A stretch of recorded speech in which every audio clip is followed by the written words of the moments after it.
All right, tomorrow and again Friday, first alert weather days. We've got building heat and humidity to the point where almost the entirety of Connecticut is under this heat advisory.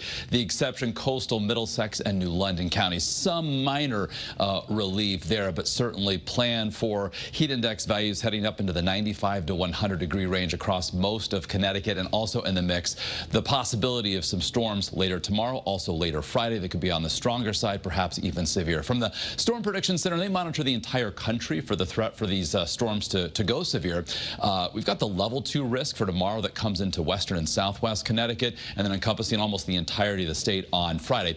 What we're going to be watching for, of course, with the high humidity and these unseasonably warm temperatures, a lot of instability, little disturbance moving through tomorrow, and then in advance of a cold front on Friday, the risk for these storms to reach those stronger limits to our west and then work into Connecticut. We'll, of course, be tracking them very closely. You can as well through the free First Alert weather app. Right now, 76 from New Haven. Our view from Hartford, we've got 83 in our capital city, some scattered clouds. If you're heading into our capital city, Yard Goats taking on the Fisher Cats, upper 70s for first pitch, dropping the low 70s. Certainly a muggy evening. An isolated shower cannot be ruled out. Otherwise, that threat diminishes toward and after midnight. Cloud cover clears out at the same time. Some patchy fog develops as we head toward daybreak. Tomorrow, temperatures bottom out in the mid and upper 60s, about 10 degrees above average. First Alert Futurecast tomorrow showing some sunshine in the morning after the fog burns off during the afternoon. Perhaps an isolated shower storm.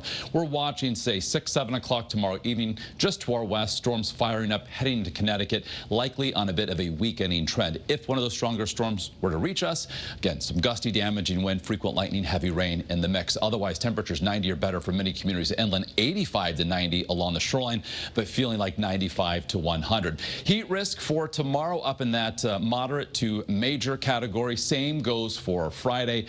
Friday afternoon, heat index values up to perhaps or just over the century mark in a few spots. And also on Friday, like tomorrow, we're going to start off dry and bright. We're going to be watching storms fire up to the west in the afternoon, then head in our direction as we head toward and past sunset. For the upcoming weekend, the humidity breaks, but the heat remains near 90 Saturday, Sunday, so we're still on track to perhaps have our second heat wave of the year.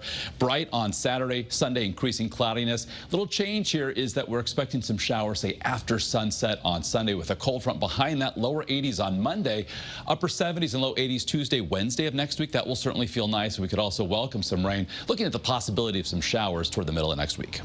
Okay, Mark.